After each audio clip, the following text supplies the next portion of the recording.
Once again, a very warm welcome to each one of my viewers to Commerce Education Hub. Today, in the class of BCom first year, we are going to unlock a very important topic inside the subject of business law, and that is known as contracts of bailment. Clear?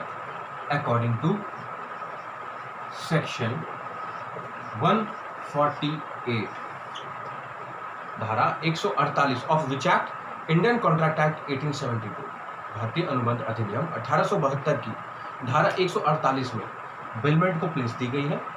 And bailment is need to be defined by transfer of goods और delivery of goods. Transfer या फिर आप delivery भी बोल सकते हैं, of goods from one person to another for a specified purpose upon a contract that they will be returned back when the purpose is over. यहां दो पार्टीज हैं हमारे पास. एक आपकी है party A and the second one is party B. Goods transfer किए जा रहे हैं, डिलीवर्ड किए जा रहे हैं ए के द्वारा बी के. ओके, ए हमेशा बेलमेंट में कहलाता है आपके लिए baler, and B is known as bill. Clear? यहां पर गुड्स को किसी XYZ पर्पस के लिए ट्रांसफर किया जा रहा है B के पास. हम ये जानते हैं कि गुड्स डिलीवर हुए हैं किसी भी XYZ पर्पस के लिए. Not the change of ownership takes place over here. Clear? यहां पर जो सबसे इंपॉर्टेंट पॉइंट ये आता है कि गुड्स अगर पर्पस के लिए जाते हैं तो वो एक स्पेसिफाइड टाइम पीरियड के बाद जब वो पर्पस कंप्लीट हो जाएगा, या तो वो पर्पस ए का होगा या फिर वो पर्पस बी का होगा. हो सकता है वो गुड्स की आवश्यकता बी को हो, ओके, या फिर ए के पास में for example warehousing, stock house, ये सब चीज़ों के लिए उसके पास स्टॉकिंग की प्रॉब्लम हो रही हो. ओवर मैन्युफैक्चर्ड गुड्स हो तो उसने दिए हो कि भाई चलो कुछ समय के लिए आप ये गुड्स अपने पास रख लीजिए, मार्केट में जैसी डिमांड जनरेट होगी मैं आपसे कलेक्ट आउट करके वापस मार्केट में डिलीवर कर दूंगा. या फिर ये एक एग्जांपल था, बी भी इस पर्पस को मीट आउट कर सकता है. बी को उस गुड्स की यूजफुलनेस लगी हो, ठीक है, बट जिस भी दिन वो पर्पस कंप्लीट आउट हो जाएगा उस गुड्स को रिटर्न बैक करना होता है. Why? Because transfer of ownership doesn't take place in this kind of contracts of bailment. Ownership यानी मालिकाना हक जो गुड्स का ए के पास में है वो ट्रांसफर नहीं किया गया है बी को. बी ये नहीं समझ सकता कि वो गुड्स अब ओनरशिप और मालिकाना कब उसका हो गया, उसने खरीदे नहीं है, एक पर्पस के लिए लिए हुए. क्लियर? या फिर कोई ए का पर्पस हो कि ए ने चलिए एक लिमिटेड टाइम पीरियड के लिए बी के पास में उन गुड्स को पुट ओवर किया हो ताकि उस पर्पस को मीट आउट किया जा सके. Okay, now comes some kind of rights party A के और कुछ राइट्स आएंगे यहां पर पार्टी बी के. Okay, so the first one is right of termination. The second one, right of compensation. Okay, सबसे पहले आप लीजिए टर्मिनेशन को. टर्मिनेशन मीन्स आपने रद्द कर दिया वह अनुबंध जो ए और बी के मध्य में स्थापित हुआ है. Else you can say that the contract which was signed of bailment between party A and the party B has been terminated. Why? Because it has got a very specified and a very clear reason that A ने वो goods दिए थे B को किसी purpose के लिए.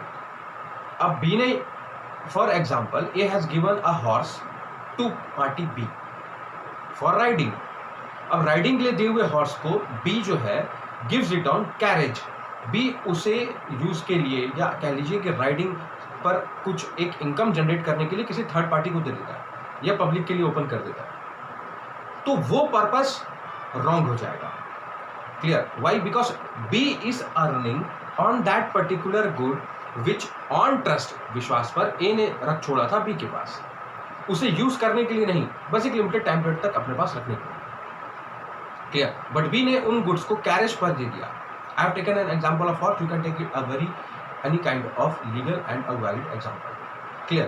तो उन केसेस में आप टर्मिनेट कर देते हैं इस contract of bailment. Clear? Now comes the right for compensation. Compensation यानी कि मुआवजा, एक प्रकार के क्षतिपूर्ति होने पर।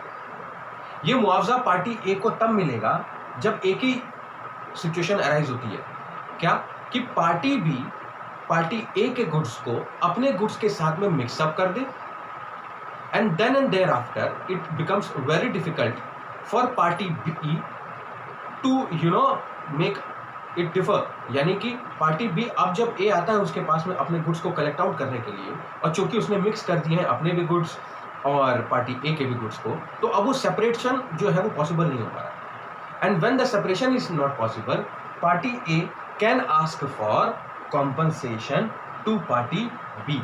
पार्टी ए मुआवजे के लिए अपनी क्षतिपूर्ति पर बी से हक रखता है मांगने का।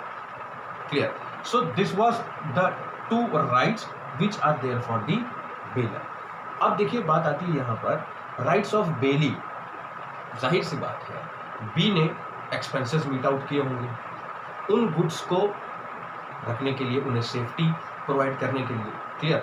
सो अब आपको क्लाइमेट कंट्रोल भी रखना है, theft, damage, okay, so such kind of things से भी आपने उन गुड्स को प्रोटेक्ट किया हुआ है। अब ये जो प्रोटेक्शन प्रोवाइड की है बी ने ए के गुड्स को, क्लियर, इस कॉन्ट्रैक्ट ऑफ बिलमेंट में कहा गया है कि B should be given a reward.